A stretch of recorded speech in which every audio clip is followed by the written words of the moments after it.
नमस्कार दोस्तों, मैं आशा करता हूँ आप अपनी लाइफ को एंजॉय कर रहे हो, अपनी सेहत, फैमिली और पढ़ाई का ध्यान काफ़ी अच्छे से रख रहे हो। आज है 2 दिसंबर और आज की वोकेबलरी डिस्कशन शानदार रहने वाली है। आगे बढ़ने से पहले आज का quote of the day, push yourself because no one else is going to do it for you. जितना हो सके अपने आप को उतना आगे धकेलिए, खींचिए। इसका मतलब ये हुआ कि आपने जिस दिन, जिस हफ्ता, जिस महीने जितना भी टारगेट सेट किया है उसे हर हाल में अचीव करिए, क्योंकि अगर आप नहीं करोगे तो आपकी जगह दूसरा कोई नहीं करेगा आपके लिए।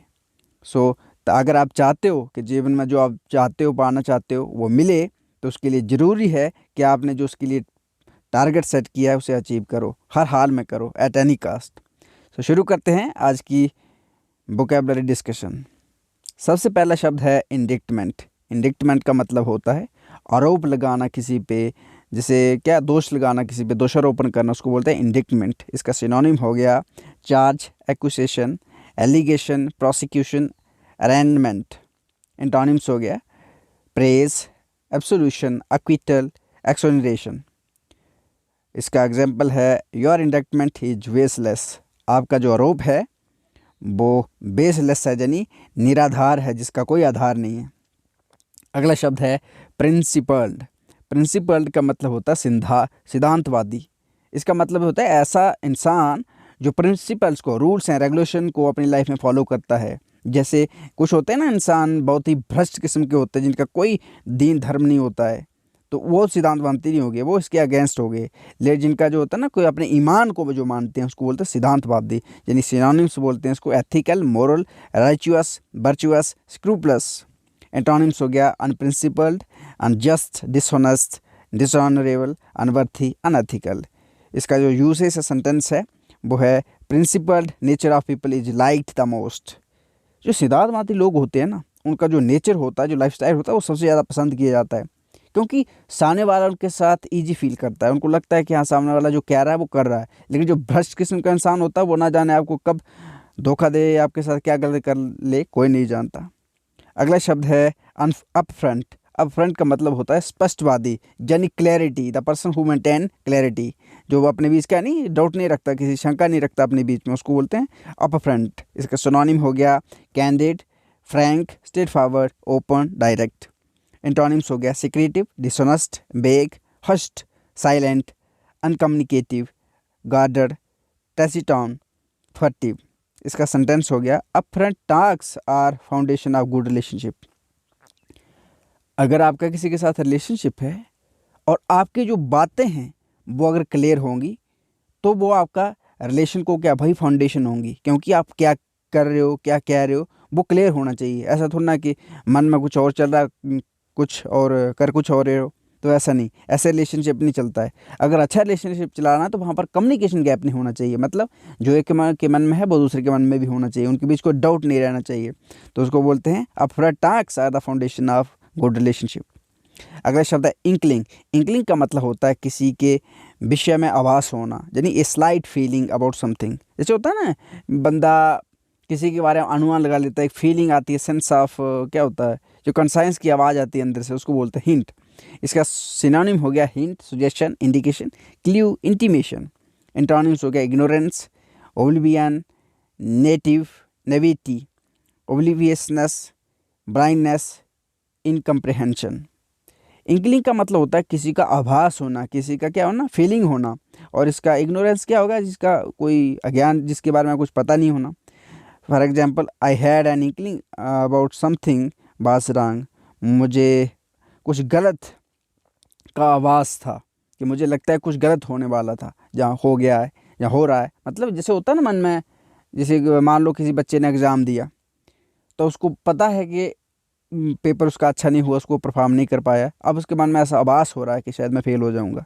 मतलब जिस बच्चे ने पेपर दिया होगा ना, वो पहले बता सकता है कि मैं फेल होऊंगा या पास होऊंगा, क्योंकि उसको उतना पता होता है, आभास हो जाता है कि अच्छा मैंने इतना लिखा था, इतना आएगा, वैसे आएगा। तो जो फीलिंग होती है, इंसाइट होती है, उसको बोलते हैं हिंट होता है, उसको बोलते हैं इंकलिंग, आभास होना।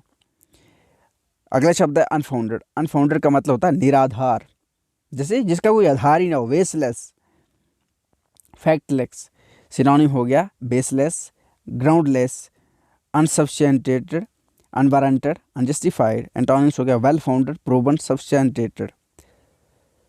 यूजेस हो गया he must be punished for unfounded allegation against me. उसको दंड मिलना चाहिए, किसके लिए?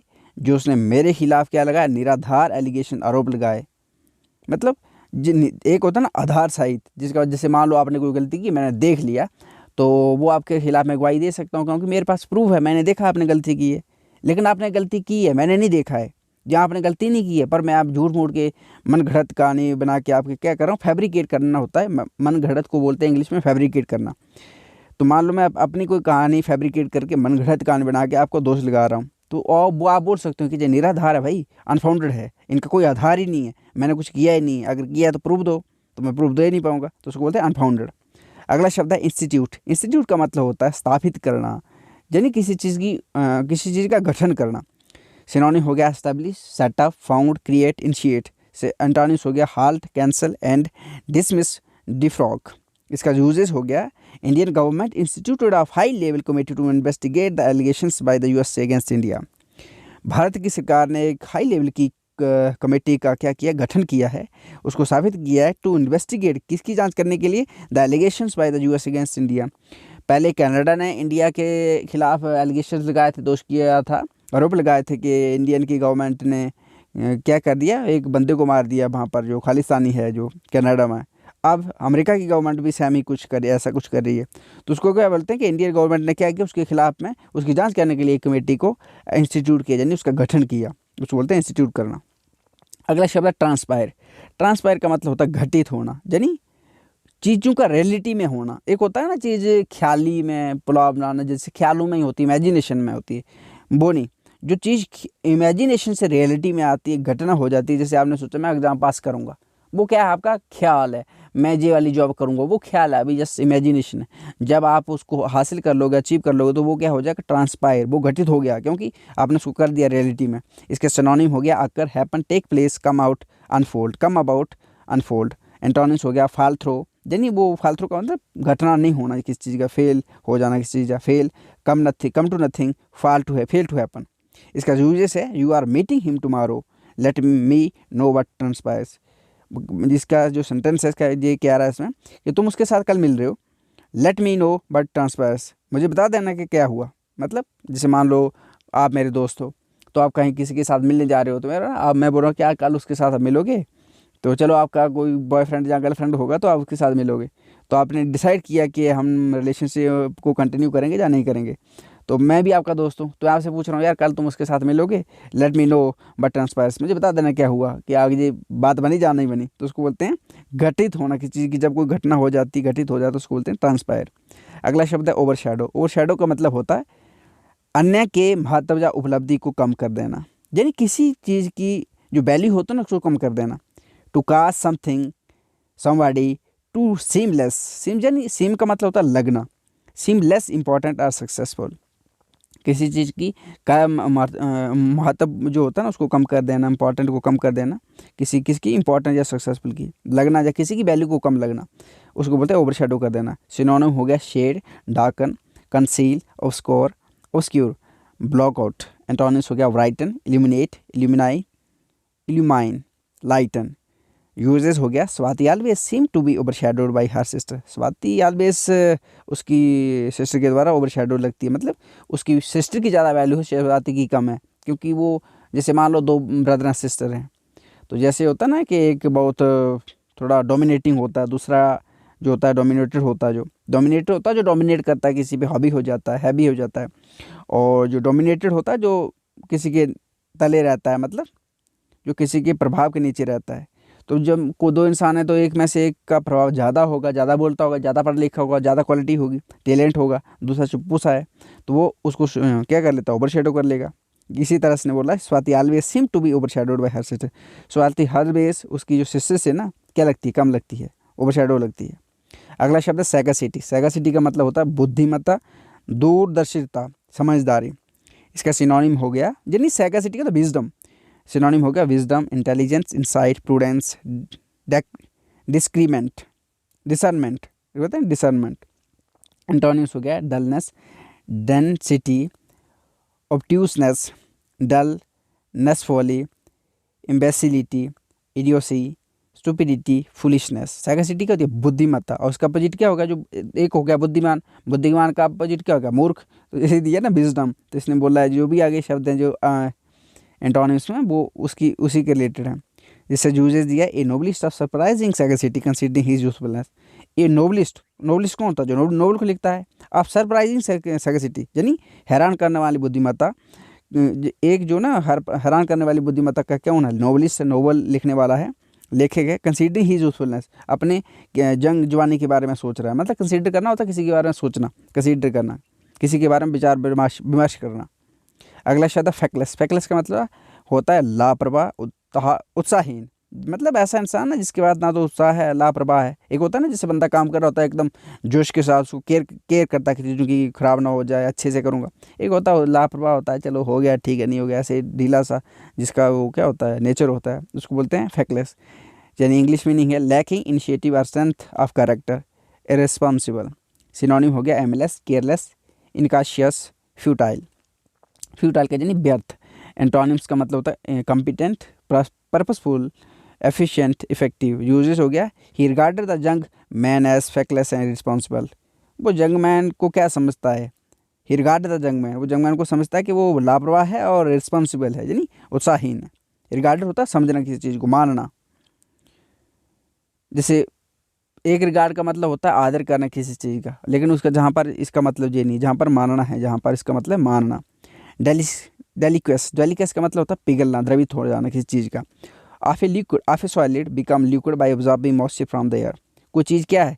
सॉलिड है, सख्त है, लेकिन उसने एनवायरनमेंट से क्या किया, अपने सराउंडिंग से जो वो होती है ना, भाप होती है, बाष्प होती है, मॉइस्चर होती है, उसको अपने आप में ऑब्जॉर्ब कर लिया और लिक्विड हो गया।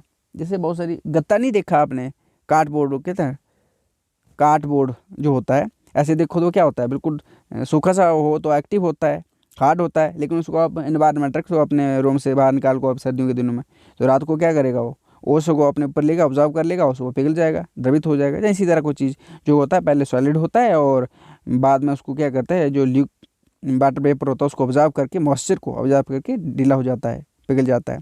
सिनोनिम हो गया डिजॉल्व, जिससे नमक के बारे में बोल सकते हो। सिनोनिम हो गया डिजॉल्व, लिक्विफाई, फ्लक्स था। एंटोनिम्स हो गया हार्डन, सेट, सॉलिडिफाई। सेंटेंस है this type of salt deliquesce easily. इस तरह का जो साल्ट होता है ना, आसानी से क्या जाता है, पिघल जाता है। हाँ, नमक को भी बाहर रखो तो पिघल जाएगा। आज का जो फ्रेजल वर्ब है वो है पुल आउट ऑफ। इसका मतलब होता है to stop being involve in an event, agreement और अरेंजमेंट। किसी चीज़ से अपने आप को निकाल लेना, इवेंट से, एग्रीमेंट से, अरेंजमेंट से। यानी जैसे मान लो आप एक ग्रुप के मेंबर थे, लेकिन आपने उस मेंबर से क्या कर लिया, अपने आप को बाहर निकाल लिया। क्यों? हो सकता है कोई वजह होगी। तो उस जब आप उस ग्रुप से किसी ग्रुप, मान लो आप किसी ग्रुप के मेंबर, उससे वहाँ से जब आप उसको ग्रुप से अपने आप को बाहर निकाल लोगे, उसको क्या बोलते हैं, पुल आउट ऑफ। क्या है कि अपने आप को खींच लेना, वापस कर लेना। यूजेस हो गया, I decided to pull out of the business deal because it was to risky. मैंने ये निश्चय किया कि जो बिजनेस डील है उससे मैं बाहर निकल जाऊँगा, क्योंकि ये एक बहुत ही खतरनाक है, यानी रिस्की है, इसमें रिस्क है किसी चीज़ का। आज का ईडियम ऑफ द डे है, ईडियम है फेस लाइक थंडर। इसका मतलब होता है, यानी फेस लाइक थंडर, इसका मतलब होता है बीइंग वेरी क्लियरली एंग्री और अपसेट। बिल्कुल गुस्से में होना, लाल पीला हो जाना, जैसे होता है ना बंदा बिल्कुल लाल पीला हो जाना, उसको बोलते हैं face like a thunder. I don't know what was happening, मुझे नहीं पता क्या हो रहा था। आई जस्ट सा that a man with A face like thunder was chasing a little boy out of the grocer shop. मुझे नहीं पता क्या हो रहा था, मुझे सिर्फ एक बंदा दिखा, मतलब एक बंदे का चेहरा दिखा, वो कैसे, लाइक फेस लाइक थंडर, मतलब गुस्से से लाल पीला बंदा था, और वो क्या कर रहा था, was chasing a little boy, एक छोटे से लड़के का पीछा कर रहा था, out of the grocer shop, जो थे पंसारी की दुकान से ये लड़के को भगा रहा था, चलिए, और गुस्से से लाल पीला हो जाता। जैसे होता है ना, एक बच्चे ने गलती की और उस बड़े को गुस्सा आ गया, अब उसका चेहरा लाल पीला हो गया, बच्चे को उसने पीछा करना शुरू कर लिया पिटाई करने के लिए, तो उसको बोलते हैं फेस लाइक थंडर, यानी गुस्से से लाल पीला होना, सिंपल सी शब्दों में बोल दूँ तो। I hope you enjoyed the discussion. If you enjoyed the discussion, please like, share and subscribe. Bidesh, I'm signing out. Thank you for watching. Have a nice day.